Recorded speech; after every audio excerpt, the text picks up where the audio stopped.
nekom carskom drumu što preseca prašumu, sreli su se beli slon i jedan crni telefon. Na širokom carskom drumu što preseca prašumu, sreli su se beli slon i jedan crni telefon. Halo, reče beli slon, halo, reče telefon. Ko je, pita beli slon, ko je, pita telefon. I tako u beskrajon. Na širokom carskom drumu što preseca prašumu, sreli su se beli slon i jedan crni telefon.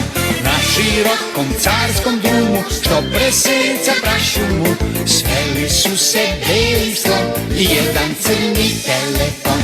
Halo, reče beli slon, halo, reče telefon. Ko je, pita beli slon, ko je, pita telefon. I tako u beskrajon. Ni komandir šumske straže nije znao da mi kaže da slon telefonira ili telefon slonira. Ni komandir šumske straže nije znao da mi kaže da slon telefonira ili telefon slonira.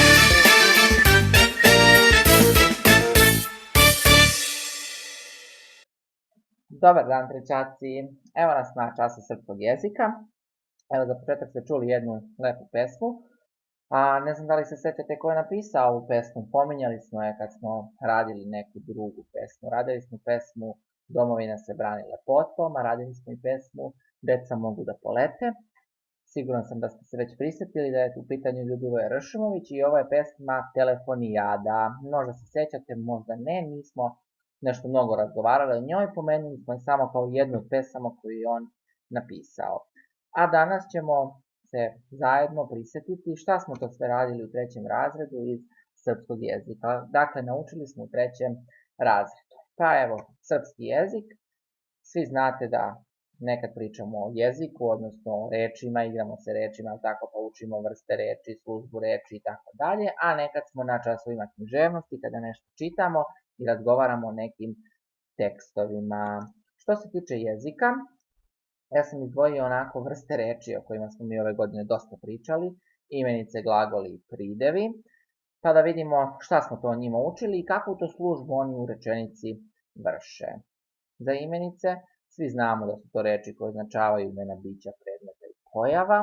Znamo, naučili smo rod i broj imenica, ali tako da rod može biti muški, ženski, srednji, pa sjećate se ono taj, ta, to, kako određujemo, ali tako, i broj, jednina i množina, da li imamo nešto jedno ili ima više toga.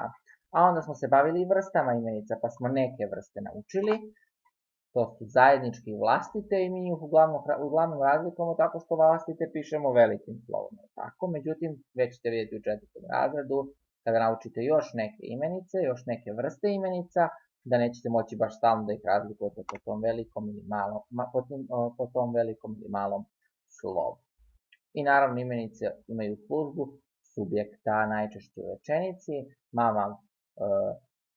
Mama recimo spava, mama je subjekat i mama je imenica, tako, ili Jovan trči, Jovan je imenica i on je u službi subjekta, to je ona imenica je u službi subjekta.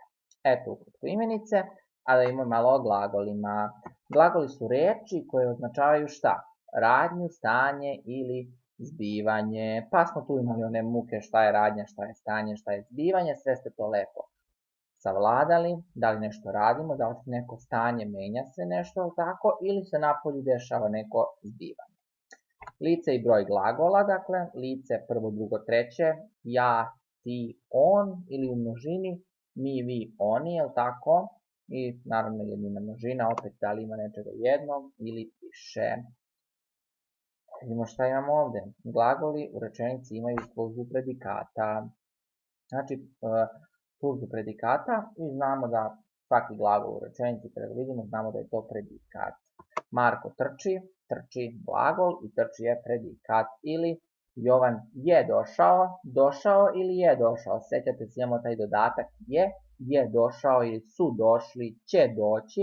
Tako je sve to predikat i naravno to je glagol.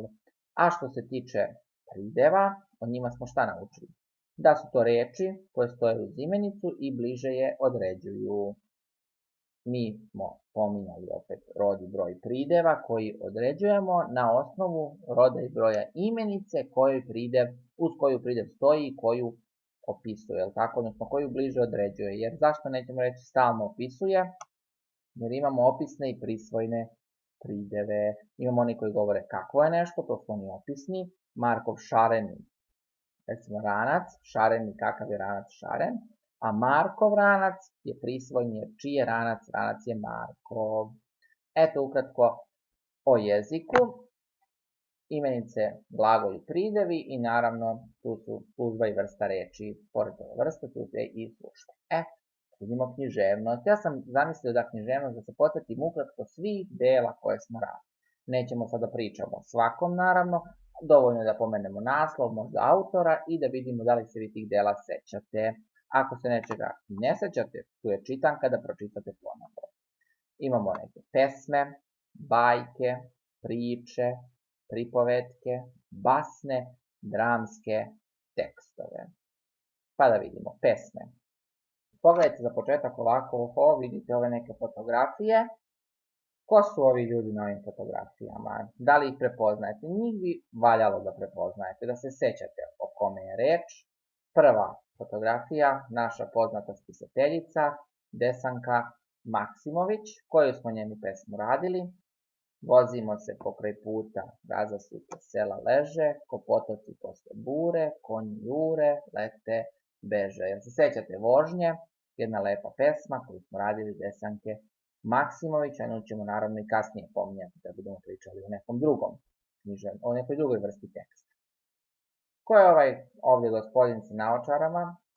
Sećate se njega, možemo i danas da sretnemo na beogradskim ulicama, živi u Beogradu, to je Ljubivoje Ršumović. Pa smo od njega pomenuli dosta njegovih pesama, ali one nove koje ste tek učili, da kažem, za koje možda ranije niste čuli, su bile Deca mogu da polete i Domovina se brani lepotom. Pominjali smo ih i malo pre na početku ovog videa, kada smo slušali Telefonijamu. Vidimo ovdje, ko je ovaj pisac, ili ovaj ovdje, koga ćemo prvo? Ajmo ovamo, da li mi verujete da vidimo, ko je napisao da li mi verujete? Sjetite se dečaka koji se umivao pa se naprasno razboleo, Dušan Radović, tako je, verujem da se neko setio, Strašan lav, narogušeni ljud cav, strašno, strašno. Zamislite deco jedno veliko more, na moru jednu lađu, na lađi prozore, tako, na prozoru princezu, nađu, ja se sećamo toga. Kad je bio mrak, da li je mačka uhvatila miša čak, čak, čak, to ni sama nije znala, jer je bio mrak, jel tako, sećamo se toga. Idemo da vidimo dalje, koju smo još pesmu radili. Ovaj ovdje autor, on ima neko jedan nadimak poznat, Zmaj, sećate se toga, 3. maj trebalo da piše na novinama, a neko napisao Zmaj, odnosno 3. maj bez tačke i ispalo Zmaj. Jovan Jovanović Zmaj, smo radili njegovu Prolećnicu, jel tako? Sećate se Prolećnice, pesma koja je posvećena proleću, opisuje proleće, buđenju prirode i na kraju, ali ne manje vredan, naravno, Dobrica Erić i njegova pesma Slavu i sunce, opet posvećena proleću, suncu. Te dve pesme možemo da povežemo, prirodi, jel tako, buđenju prirode i kako Slavu izgaja sunce pozdravlja. Sećate se pa ste i vi pozdravljali sunce svojim pesmama, tako da vi ovdje možete i sebe da uvrstite. I vi ste pisali pesme. Međutim, nije to kraj što se tiče pesama. Još neke pesme smo mi radili, evo ukratko ćemo ovako da se podsjetimo, da vidimo ove fotografije dok čega nas vode, da vidimo ovu prvu. Nešto oko septembra, jel se sećate? Septembar, Dušan Kostić, u žutom autu dođe, jesen donese grožđe i tako dalje. Pa ste radili neke pesme kad je pao sneg, došla zima, pa ste radili šta? Zimu Dušana Vasiljeva i prvi sneg Vojislava Ilića. Sećate se onoga u prvome snegu, a od njenih šapa, lisica se tako nešto krade tamo, pa kaže od njenih šapa i tuna i tamo u prvome snegu trak se vidi samo, jer se sećate te pesme. A sada me zanima da li neko zna zašto ovdje stoji ova sličica. Pogledajte ovog gospodina ovdje ljutog, namrgođenog, nekoga je strašno naljutio. ovog medvedića. Sećamo li se toga? Ljutito meče, da, ljutito meče, Branislav Crnčević. Meče koje nije htjelo u zimski san. Sjećate se, neću da spavam, neću i tačka. Zašto ne spavaju zec i mačka? I ptica iznad naših glava, zašto ne spava? A zašto je tu mesec? Kaže, mesec obuo, pogledajte, čizmice žute, oblaci obukli plave kapute, pa cele noći nebo mjezde. Dole u šumi jedno meče, zamišljeno već treće veče, gledaju zvezde. Sećate se ljutitog mečeta? A sećate se i ove gospode ovdje, ovog oblačića i ovog maslačka.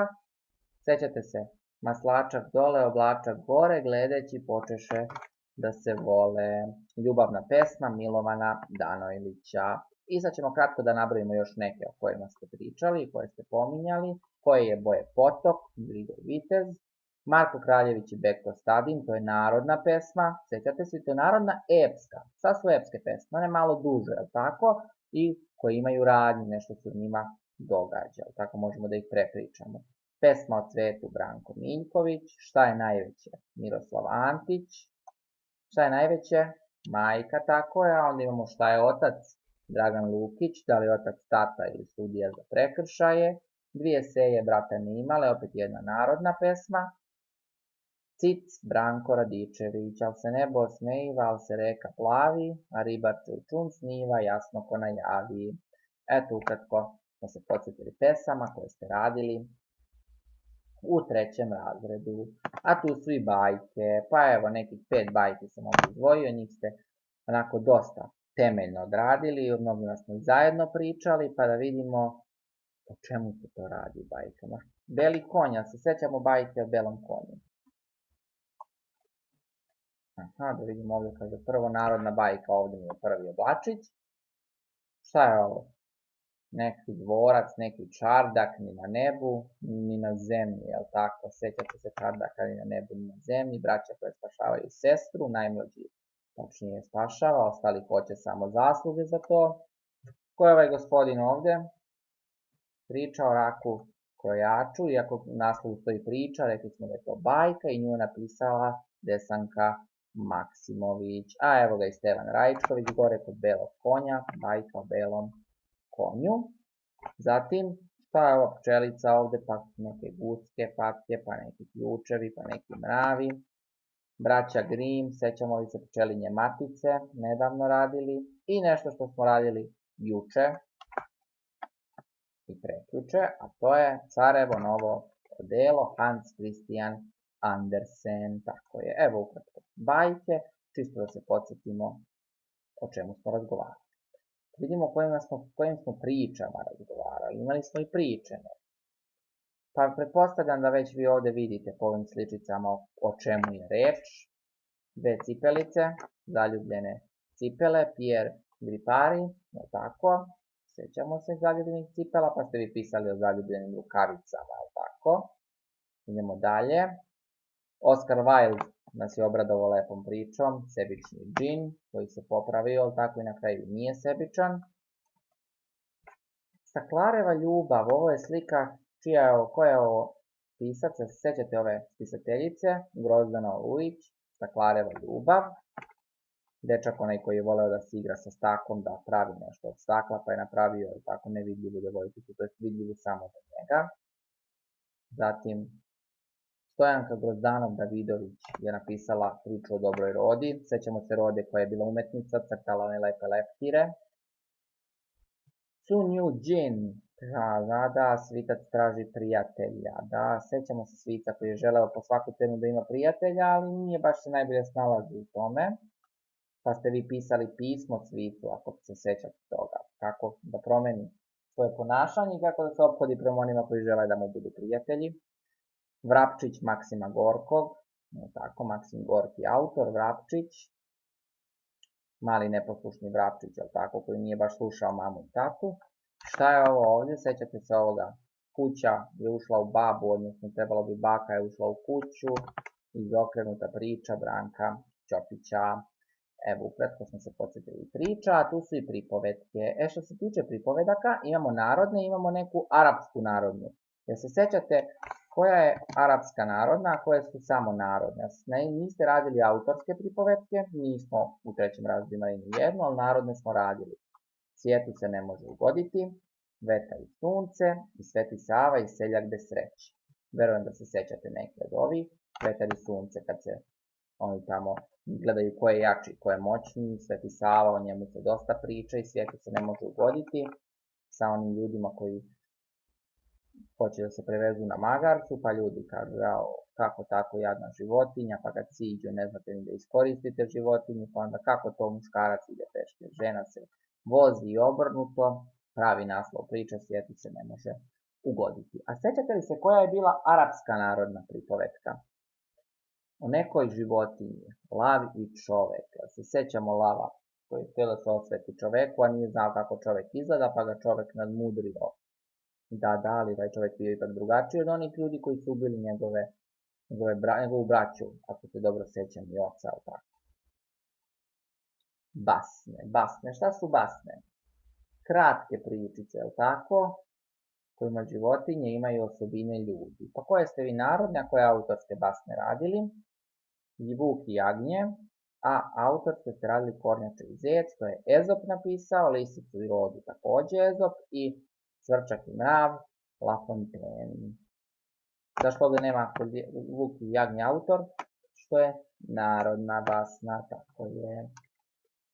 Od dramskih tekstova, to su oni tekstovi koje možemo da izvedemo u pozorištu, možemo da glumimo na osnovu njih, koje smo radili. Evo da vidimo ova sličica, da li vas podsjeća na neki dramski tekst. Led se topi, sjećate se dječaka koji je Bože i Boleta, koji je dječak koji je hteo da pokaže Gordani kako on dobar, ali sve radio nekako naopako, tako. Pa mu je drug predložio da nacrta strelu iz srce, pa tu dolazi do nesporazuma, pa dok to ne objasne. To smo nedavno radili. A ovaj gospodin ovdje, sjećamo se pa se od malo pre, Dušan Radović, napisao je A zašto on vežba? I imali smo jednu još, Nikad dva dobra, jedan dramski tekst, koji je napisala Jovanka Jorgačević. I ono što malo pre nisam pomenuo namjerno, da vidim da li biste se vi setili, da li ste se zapitali zašto tamo nema, jer smo radili neku knjigu za djecu, pa smo pominjali neku knjigu koju je jedna autorka napisala, koja je pisala tako pričala prvo te priče svom detetu, svojoj ćerci kad je bila mala, kasnije kada se povredila autorka i morala da odmara svoju nogu, tako nije mogla mnogo da se kreće, rešila je da zapiše tu knjigu, a verujem da već evo sad svi znate o kojoj knjizi je reč, pa to je ova naša vesela devojčica, Pipi Duga Čarapa. Radili smo Pipi Dugu Čarapu i sećate se njenih avantura, pa ste na kraju i vi pisali šta bi bilo kada bi Pipi Duga Čarapa došla kod vas u posjetu. Eto, ukratko smo se podsjetili svega onoga što smo radili u 3. razredu, svih pesama, bajki, priča, pripovedaka, knjiga za djecu, a i opet iz gramatike šta smo radili, ali tako imenice, glagole, prideve i sve ono što ide uz njih. Dakle, tu bi bio kraj 3. razreda što se tiče srpskog jezika i za kraj ću vam pustiti još jednu pesmu, a vi uživajte i vidimo se, pozdrav!